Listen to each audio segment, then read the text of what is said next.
It's absolutely amazing. So much texture. There's dates coming through. The softness of that chickpea flour, nuttiness of those pecans or any nuts you like. And then that chocolate. Oh God, it's so good. Hi, I'm Mira Manek, and I've just published my third book, the Book of Chai, History, Stories and Recipes. My first book is a cookbook focusing on vegetarian Indian cooking, but really healthy, wholesome, homemade. My second book is a book on Ayurveda, the Indian system of wellness and medicine. It's called Prajna Ayurvedic Rituals for Happiness. And it really is about the rituals that can make you happy, creating your own toolkit for happiness, and lots of recipes in there too. And this is the third, which is all about chai, how chai came to India, how it was introduced to India, and which is also really fascinating because it's more recent than you think. And there's lots of my own personal travel stories focused around chai, as well as recipes. And one of the key recipes that one of the recipes that I put in all the books, a variation of this recipe, is the fudge that I'm making today, which is a plant-based, Indian-inspired fudge with cinnamon and cardamom made with dates. So it's more wholesome, healthier, and it's made with chickpea flour, which makes it gluten-free, naturally gluten-free, and higher in protein, and it tastes delicious.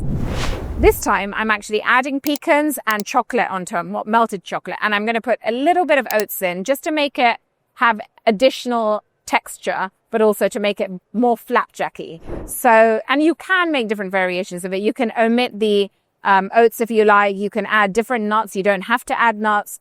It's literally what you make of it. And it's such a great recipe to have. So this is the coconut oil going in. And just once it's melted, which it is right now, we're going to put in the chickpea flour, the key ingredient, stir that, and just let that stir it until it becomes smooth, because you want to make sure that it's got a lovely, silky, smooth consistency. And make sure your heat is on a sort of medium, low to medium heat, because you want to let this cook for around 10 to 12 minutes, depending on the amount you have. If I was making triple the amount of this, I'd be cooking it for maybe 14 minutes. But you just don't want to let it burn. That's why I'm being very specific, because chickpea flour takes a long time to cook, but then it can burn very quickly as well. So you can see there's bubbles rising there. So it's cooking well. It's already very hot. And just keep stirring until it's really smooth. There we are. Super smooth, silky, and like a runny as well. So I'll let that cook and I'll keep stirring at intervals while I chop the dates. So dates really make this recipe because they add texture.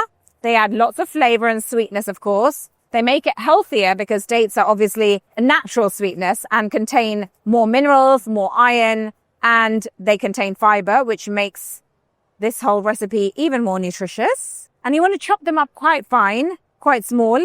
You can, if the dates are hard at room temperature, you can put them in the microwave and just soften them a little bit. And you can also buy blocks of dates without the pits. And so you can just chop that up and put it straight into your fudge. And now for the chocolate, which is, again, not a necessity. I like adding chocolate just because it looks good, obviously tastes great. And you just melt it on the hob, in a pan over the water. So you can put a little bit of coconut oil in, a little trick to make the chocolate more runny. You can use any chocolate you like for this. I've used a dark chocolate. I think this is 70%, but you can use any chocolate. And you can use a variety of toppings. Sometimes I make this fudge and I make it hot and then I add coconut yogurt on top and then top it with berries to make it pretty and serve it hot, or put it in the fridge, set it, and it literally stays good for months. You can take it out whenever you like, make the pieces, let it soften a little bit and serve it as you like. So once the color starts to turn slightly brown and you smell that chickpea flour toasting a little bit, should be about 10 to 12 minutes in, you can add your oats if you're using oats. And if you're not using oats, you add the dates in. So at this point, you do want to add everything in. So my first book, so this book has lots of recipes, but it also has so much about the history of chai and stories, and a lot about Ayurveda as well. Why are these spices so beneficial for us? Why do we have spices in our food, and why do we include them in our drinks as well? And that's what my second book was all about, Prajna Ayurvedic Rituals for Happiness, which was all about how Ayurveda, how we can create our toolkit, all based on Ayurveda, which is a lifestyle and a health and wellness system from India. That's all to do with gut health and digestion. It's to do with beauty. It's to do with anti-aging, staying youthful, and staying well all lifelong. And actually, the premise of all of that is digestion. So now we're going to add the dates in and let that melt. And that will literally melt into the coconut oil and chickpea flour and oat mixture because it's so hot. Just stir it until it really melts in there. You want that bite. So actually the dates will give a lovely bite to this textured fudge. And while that melts, I'm going to add in a little bit of cinnamon, just as much as you like, about half a teaspoon of each, and cardamom. Again, you can use one of them, or you can even put ginger. Like, you can be experimental with your spices. I've actually made it with saffron once too. And just keep stirring. And you can make a big batch of this and keep it in your fridge for months and it will stay good. So very, very versatile recipe. So according to Ayurveda, there are various principles that you need to follow in order to have optimum digestion. One of them is using spices in your food, because all of the spices help and aid our digestion and gut health, and they increase that fire. So in Ayurveda, there's something called Agni, which is the digestive fire, and cinnamon, cardamom, ginger especially, turmeric, black pepper. Black pepper is a big one.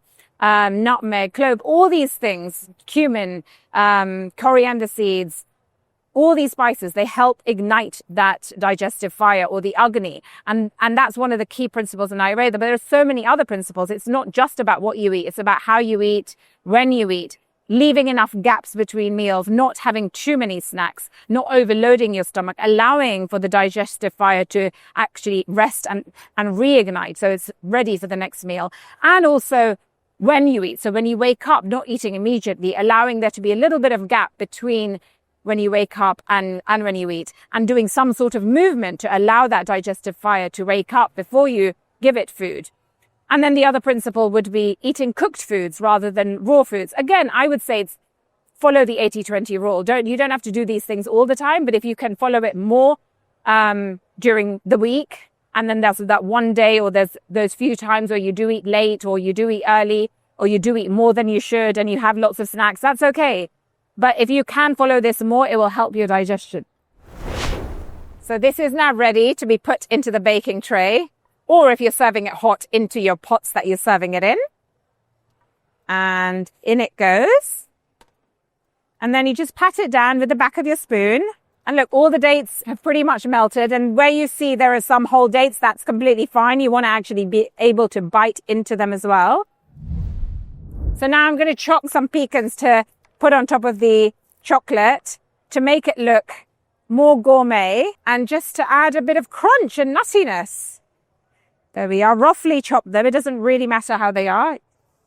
And now we're ready to pour this hot chocolate. And again, you can pour it, you can drizzle it a little bit, you can pour it all over. I've got enough to pour all over, so I'm going to do that. Like a chocolate shortbread. And this is dark chocolate.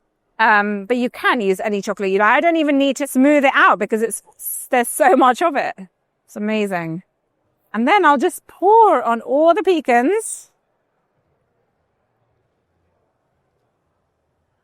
And some more. So in Gujarati, we would call this Mohanthar, and it's made usually with ghee and sugar. So this is like the vegan or plant-based version of that sweet. And you can eat it again with that traditional version of the sweet. You can eat it hot and cold as well. And I've always preferred it hot. So right now I would take a spoon out and eat it like that. But actually it tastes really nice cold as well, like a barfi almost. Now I'm just going to do one more thing, and that's sprinkle some additional spice on top. just because it'll taste even more delicious, and to bring out that flavor. And a touch of cardamom. And there we have it. What I would call my chocolate cocoa fudge. So you can either have this cold, having set it in the fridge and chopped it up into pieces, or you can have it hot. And I quite like it hot. So I'm going to show you how I'm eating it and how I would eat it. Let's try it.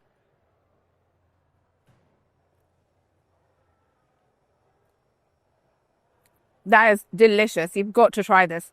With or without the chocolate. It's absolutely amazing. So much texture. There's dates coming through. The softness of that chickpea flour. Nuttiness of those pecans or any nuts you like. And then that chocolate. Oh God, it's so good. And cinnamon and cardamom. You can taste it all. And I have a little bit more. So if you want my book, all three of my books are on Amazon and they're on my website, miramanek.com. That's miramanek.com. And I also have a chai brand. So if you want to get some delicious chai spices mixed with coconut sugar to add into your milk, tea, or coffee, you can get them on chaibymira.com. And my Instagram is @Mira Manek and @ChaiByMira.